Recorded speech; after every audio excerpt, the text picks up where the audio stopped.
नमस्कार, SBT news में आपका स्वागत है। पेश है 22 सितंबर शुक्रवार सुबह 6:15 बजे राजस्थान की बड़ी खबरें।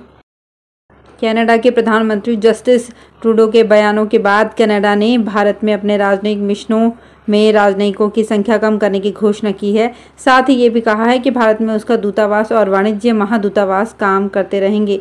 यहाँ कनाडा के उच्च आयोग ने अपने विदेश मंत्रालय के हवाले से एक बयान में कहा, मौजूदा माहौल को देखते हुए हम अपने राजनयिकों की सुरक्षा सुनिश्चित करने के लिए कार्रवाई कर रहे हैं। कुछ राजनयिकों को विभिन्न सोशल मीडिया प्लेटफॉर्म्स पर धमकियां मिलने के बाद ग्लोबल अफेयर्स कनाडा भारत में अपने कर्मचारियों की संख्या का आकलन कर रहा है। कांग्रेस के राष्ट्रीय अध्यक्ष मल्लिकार्जुन खड़गे एवं पार्टी के पूर्व अध्यक्ष राहुल गांधी राजस्थान कांग्रेस के नवीन भवन का शनिवार को जयपुर में शिलान्यास करेंगे।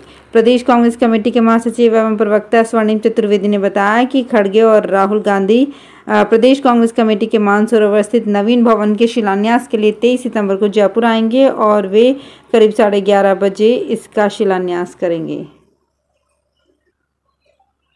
राजस्थान के सरकारी स्कूलों में अब ऑनलाइन अटेंडेंस होगी। इसमें पहले टीचर को अपनी उपस्थिति दर्ज करानी होगी और बाद में क्लास में उपस्थित स्टूडेंट्स की। इससे हर रोज विभाग के पास ये जानकारी रहेगी कि आज राज्य भर में कितने स्टूडेंट्स स्कूल में हैं और उन्हें पढ़ाने के लिए कितने टीचर्स पहुंचे हैं। दरअसल मुख्यमंत्री अशोक गहलोत ने 5 सितंबर को शाला दर्पण शिक्षक ऐप लॉन्च किया था, जो 2 अक्टूबर को गांधी शास्त्री जयंती से शुरू हो जाएगी। संसद के विशेष सत्र के चौथे दिन राज्यसभा में महिला आरक्षण बिल पर चर्चा हुई। सबसे पहले कानून मंत्री अर्जुन राम मेघवाल ने बिल पेश किया। इसके बाद कांग्रेस सांसद रंजीत रंजन ने चर्चा की शुरुआत की। उन्होंने बिल के नाम पर आपत्ति जताते हुए कहा कि महिलाओं को वंदन नहीं, समानता चाहिए। इसके बाद भाजपा के अध्यक्ष जेपी नड्डा ने अपनी बात रखी। उन्होंने कहा, ये बिल महिलाओं पर एहसान नहीं बल्कि उनका वंदन और अभिनंदन है।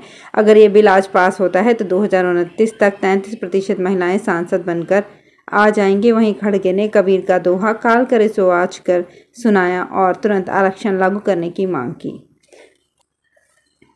बीजेपी के वरिष्ठ नेता और पूर्व केंद्रीय मंत्री सीआर चौधरी ने कहा कि पूर्व मुख्यमंत्री वसुंधरा राजे दिल्ली में हैं। पार्टी के स्तर पर टिकटों का मंथन और कई बड़े मसलों पर चर्चा हो सकती है। वैसे उनकी पुत्रवधू की तबीयत भी खराब है। चौधरी ने यह बात तब कही जब मीडिया ने उनसे पूछा कि परिवर्तन यात्रा में पूर्व मुख्यमंत्री वसुंधरा राजे नजर नहीं आ रहे। पिछले 10 दिनों से वे दिल्ली में क्यों हैं? बीजेपी की परिवर्तन यात्रा का शुक्रवार को अलवर में आखिरी दिन है। यात्रा गुरुवार रात तक भिवाड़ी पहुंची। वहां यात्रा का रात को विश्राम हुआ। अगले दिन शुक्रवार सुबह यात्रा भिवाड़ी से बहरोड जाएगी। बीच में कई जगहों पर स्वागत सभा होगी। कोटकासी में भी गोवा के मुख्यमंत्री प्रमोद सावंत आमजन को संबोधित करेंगे। बीजेपी के पूर्व जिला उपाध्यक्ष सुरेश मेहता ने बताया कि बीजेपी की परिवर्तन यात्रा में जनमानस उमड़ रहा है। बीजेपी के नेताओं को सुनने के प्रति भी जनता में उत्साह है। उत्तराखंड के मुख्यमंत्री पुष्कर सिंह धामी ने कहा कि प्रदेश में भाजपा की परिवर्तन संकल्प यात्रा को जिस तरह भारी जन समर्थन मिल रहा है, उससे स्पष्ट हो गया है कि राजस्थान की जनता ने सत्ता परिवर्तन का मन बना लिया है। अब राज्य सरकार कितनी भी घोषणाएं कर दे, जनता बातों में नहीं आने वाली है। पिछले 5 साल तक राजस्थान की जनता को मोदी सरकार की जन कल्याणकारी योजनाओं के लाभों से वंचित रखा गया है। जल जीवन मिशन योजना इसका बड़ा उदाहरण है। परिवर्तन यात्रा से पूर्व सीएम वसुंधरा राजे के दूरी बनाए रखने पर सीएम धामी ने कहा कि पार्टी में अलग अलग जिम्मेदारियां सौंपी गई है।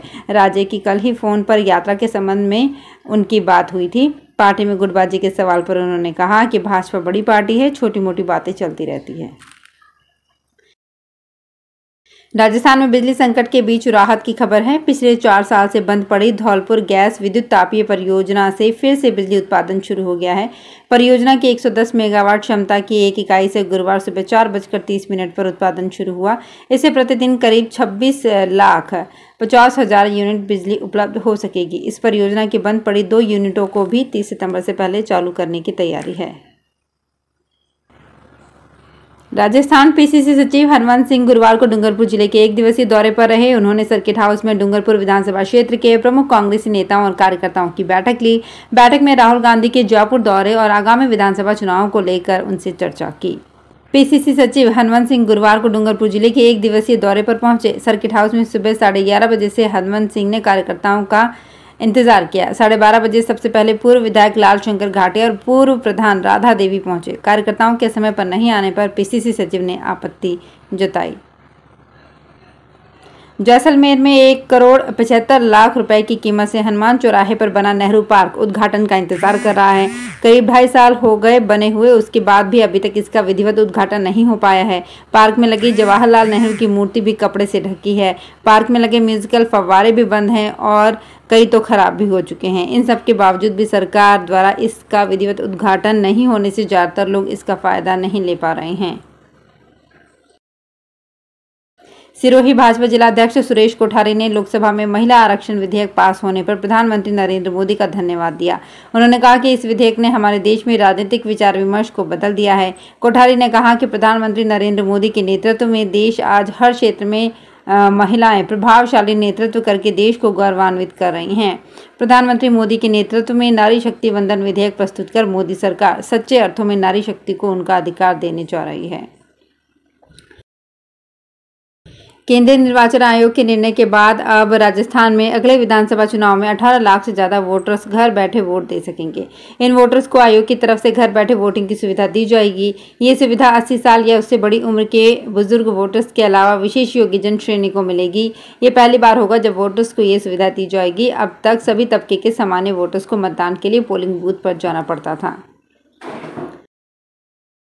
राजस्थान सरकार व रोडवेज प्रशासन हर गांव तक रोडवेज को पहुंचाने की तैयारी में है। रोडवेज मुख्यालय ने प्रदेश के जिलों में अच्छे खासे यात्री भार वाले रूटों का सर्वे कर उन्हें चिन्हित किया है। बीकानेर जिले में 39 रूट चिन्हित किए गए हैं, जिन पर 23 से अधिक बसें चलाई जाएंगी। ग्रामीण रूटों पर निजी बस चालकों की मनमानी एवं आमजन की सरकार से गाँव में सरकारी बस सेवा चलाने की गुहार करने पर रोडवेज प्रशासन ने ये निर्णय लिया है। बीकानेर आगार के मुख्य प्रबंधक अंकित शर्मा ने बताया कि ग्रामीण रूटों पर नए रूट बनाए गए हैं, लेकिन बसों की कमी के चलते इन्हें संचालित नहीं किया जा रहा है। नई 20 बसें मिलने पर जयपुर, अजमेर, श्रीगंगानगर, अलवर, खाजूवाला के लिए बसें चलाई जाएंगी। राजस्थान सरकार की ओर से फ्लोराइड प्रभावित अलग अलग ग्राम पंचायत मुख्यालयों व कस्बों और गांवों में करोड़ों रुपए खर्च कर तकरीबन 8 वर्ष पूर्व पेयजल के लिए स्थापित किए गए आरओ प्लांट पर ताले लगने के कारण इसकी मशीनों को जंग लग रहा है। इस दौरान जायजा लेने पर पता चला कि लूनी नदी किनारे सड़ा, कोशलू, जूना मीठा खेड़ा, धनवाद, धाका और भूखा भगत सिंह सहित अधिकतर स्थानों पर स्थापित आरओ प्लांट लंबे समय से ताले में बंद होने से मशीनें अनुपयोगी हो गई हैं। जैसलमेर में अब बिना परमिशन के ड्रोन उड़ाने पर कानूनी कार्रवाई का सामना करना पड़ सकता है। जिला प्रशासन ने आदेश निकालकर ड्रोन से फोटोग्राफी और वीडियो बनाने वालों को चेताया है। एडीएम गोपाल लाल स्वर्णकार ने बताया कि शहर की सीमा के अंदर किसी भी प्रकार के कार्यक्रम आयोजन के दौरान ड्रोन कैमरे से फोटोग्राफी और वीडियोग्राफी करने पर पूरी तरह से बैन लगाया गया है।